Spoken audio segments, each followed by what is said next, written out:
Good morning. Welcome to our worship service for September 17th. We're so grateful that you could join together with us today.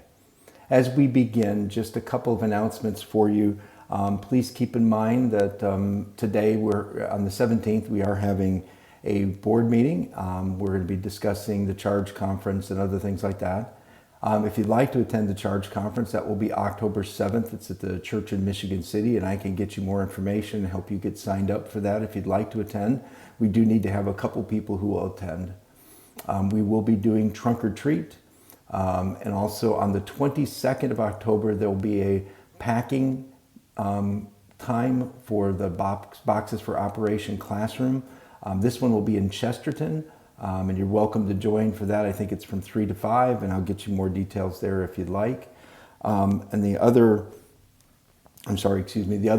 thing I'll mention is in November, either 11th or 12th, there will be one at Hannah where we will be packing the stuff that we've collected and being able to put the packages together to send off for the kids to celebrate their Christmas and give some of these kids in poverty-stricken areas things that they've never seen. Basic things that we take for granted, but that they can have, for example, a pencil that will allow them to go to school. Otherwise, they would not have that opportunity. These are ways to touch the world. These are ways to make a difference. We want to continue to explore ways that we can do that in Lacrosse and the area around there. I know that we support the food pantry and other things, but if there are other ways that people can think of that we can begin to touch the community around us, to not just invite people to church, but to make a difference in the lives of people.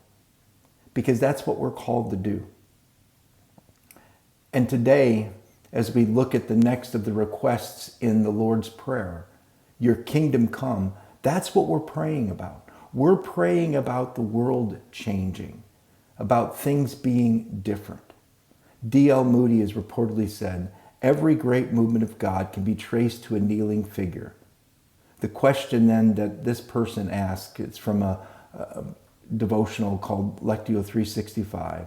The question is, will I join the unseen heroes throughout history who knelt in heartfelt prayer to ask God for the very best, for salvation and nothing less, for their family, for their friends, and even their nation?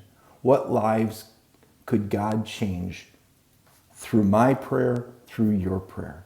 That's what we are praying for when we say, your kingdom come. But it's more than that. Not only do we pray, we need to be part of bringing about the change. One author says, prayer is the filter through which we learn, if we listen hard enough,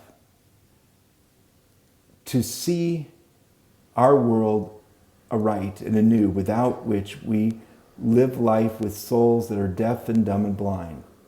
But prayer can easily be a substitute for real spirituality. It would be impossible to have spirituality without prayer, of course. But it is certainly possible to pray without having spirituality at all. There are business people of our generation, for instance, who go to prayer breakfasts regularly and then raise interest rates on third world debts and increase mortgage rates on housing loans and refuse to aid farmers but easily advance money to munitions companies. There are people who go to prayer groups and never give a cent to the poor. So we pray your kingdom come. We ask God to do incredible things, but then we have to be part of it. We have to look and live as if we're already in that kingdom that's coming. We'll talk more about that in our prayer. So we begin with the song, Come Thou Almighty King.